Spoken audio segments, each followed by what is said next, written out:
C'est difficile aujourd'hui de s'endetter chez des gens qui vont nous vendre l'argent moins cher, comme on dit au quartier. La situation, Bloomberg l'a dit, la situation actuelle de l'économie camerounaise est catastrophique. Ce que je veux dire, c'est qu'il faut faire attention, parce que quand vous voyez l'armature constitutionnelle au Cameroun actuellement, ce n'est pas le vice-président que le président va nommer, c'est le président. On est dans un pays, dans un régime de terreur. Vous parlez tout à l'heure de la justice militaire. Évidemment, ils instrumentalisent cette justice militaire pour terroriser les Camerounais. Je vais commencer par répercuter un sentiment personnel. Cette spectacularisation et cette mise en scène autour du président Paul Biya me pose un vrai problème. À la fois, ceux qui l'orchestrent et ceux qui suivent ce mouvement-là. Parce que moi, je crois que c'est totalement contre-productif pour la République que nous voulons bâtir.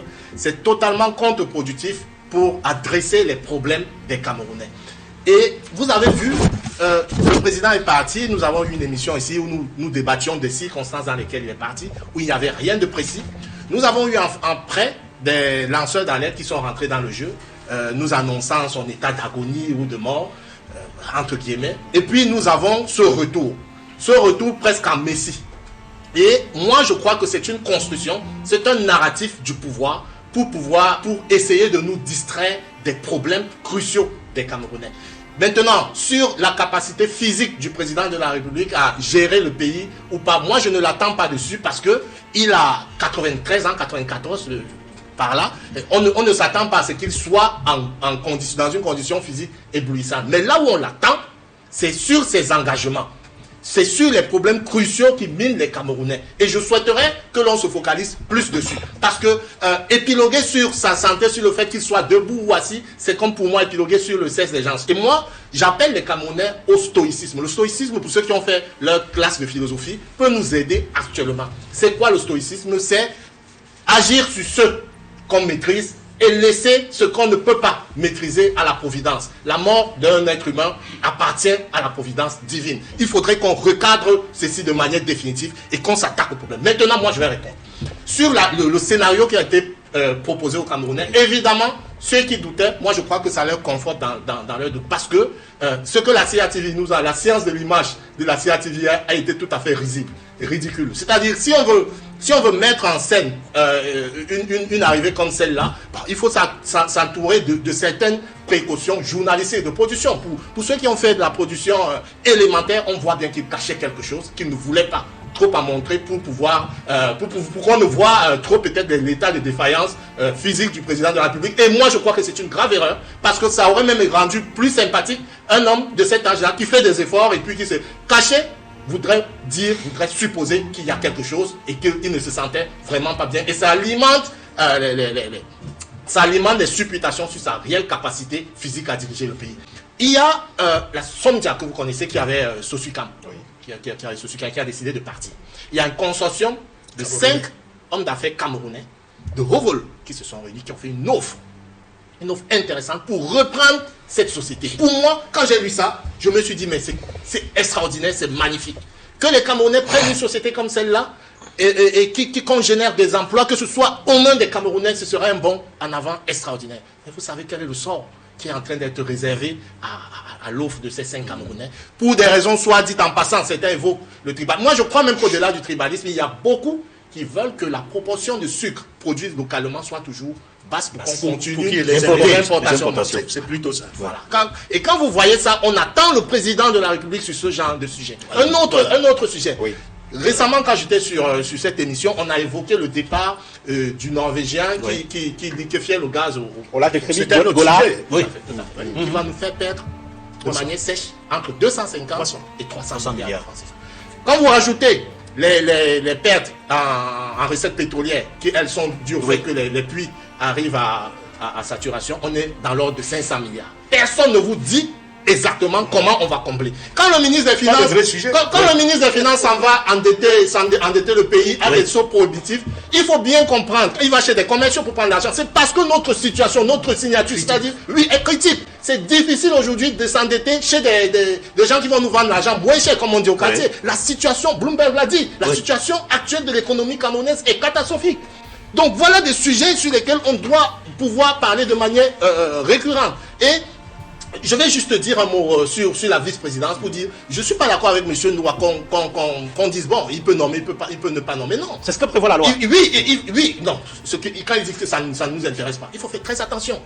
Puisque M. Fauchivet l'a dit, la Constitution, c'est passé déjà. On n'a pas pu, nous étions tous contre, on n'a pas pu avoir la masse critique pour s'opposer. Donc il faut nommer. Oui. Donc maintenant qu'il faut nommer. C'est pas passé. Peut-être c'est passé pour vous, mais François, allez-y, oui. Non. Ce que je veux dire, c'est qu'il faut faire attention, parce que quand vous voyez l'armature constitutionnelle au Cameroun, naturellement, ce n'est pas le vice-président que le président va nommer, c'est un président. C'est un président. C'est pour ça que je disais. Il faut le dire aux Camerounais. Et vous ne pouvez pas laisser banaliser ça. Non, il faut être très attentif.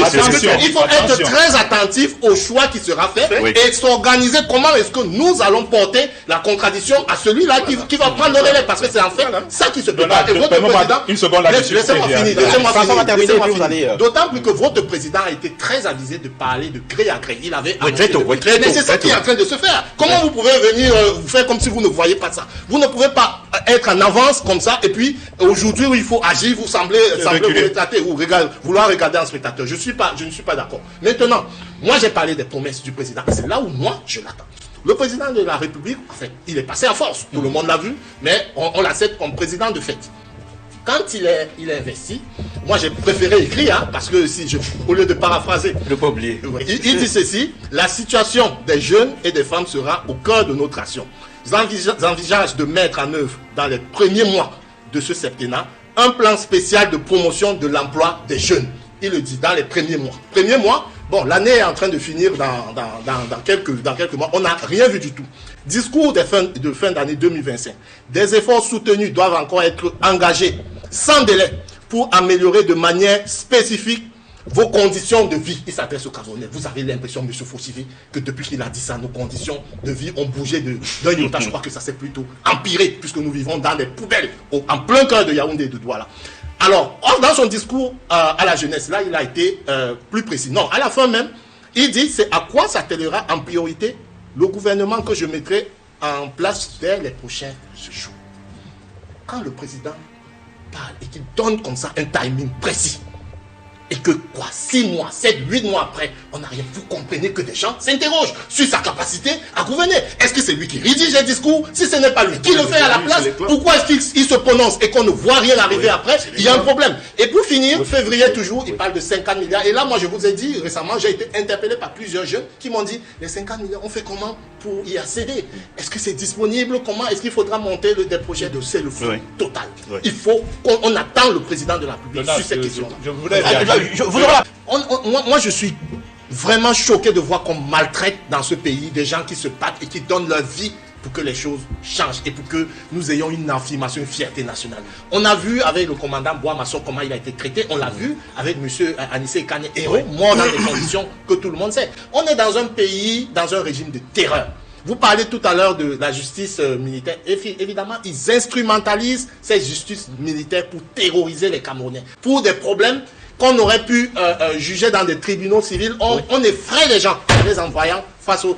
Il me souvient, moi, un journaliste, il peut le confier. Il y a plusieurs journalistes dans ce pays qu'on a envoyés devant les tribunaux militaires pour des raisons fallacieuses. Et on a vu, moi je n'ai pas entendu des gens un jour faire amende honorable, dire vraiment, on est allé trop loin.